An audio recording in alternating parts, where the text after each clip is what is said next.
আপনার কাছের কেউ যদি ডিপ্রেশনে থাকে তাহলে আপনি কি কি বলবেন না?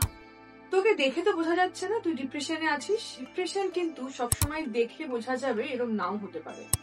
স্মাইলিং ডিপ্রেশন বলে একটি টার্ম রয়েছে আমাদের সাইকিয়াট্রিতে, যেখানে সে হয়তো হাসছে, কথা বলছে, মন খুলে আড্ডাও দিচ্ছে, কিন্তু যেটা আপনি মনে করছেন মন খুলে আড্ডা দিচ্ছে, সে কিন্তু নিজেকে কোথাও গিয়ে বন্ধ করে রাখছে, নিজেকে বের করছে না, নিজেকে প্রকাশ করছে না। অনেকে বলেন কি আছে, এই তো চিন্তা, চিন্তা করিস না। চিন্তার সুইচ কিন্তু নিজে থেকেই অফ অন করা যায় না। চিন্তা একটি সমস্যা, যেটাকে আমরা অ্যাংজাইটি বলি।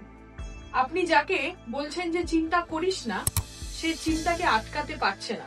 আপনার যখন বমি পায়, আপনি কি পারেন আপনার বমিকে কন্ট্রোল করতে? অনেকেই বলে থাকেন সব ঠিক হয়ে যাবে, ও আমারও একটু ডিপ্রেশন হয়। ডিপ্রেশন কোনো ব্যাপার নয়, একটু মন খুলে হাস, তাহলেই ভালো থাকবি। এটা কিন্তু কখনোই তাকে বলবেন না। সে মনে করে তার আবেগকে কেউ মূল্য দিচ্ছে না এবং সে আরো ডিপ্রেশনে পড়ে যায়।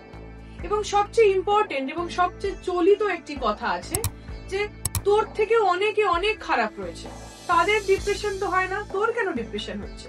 অনেক লোক তো খেতে পায় না, তাদের তো আরো অনেক মন খারাপ। এই কথাগুলো কিন্তু যে দুর্বল হচ্ছে, যে মানসিক ভাবে দুর্বল, তাকে আরো বেশি দুর্বল করে তোলে, কখনোই তাকে আরো বেশি স্ট্রং করে না।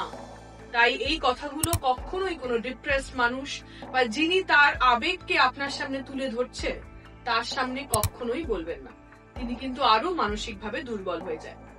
ভালো থাকবেন।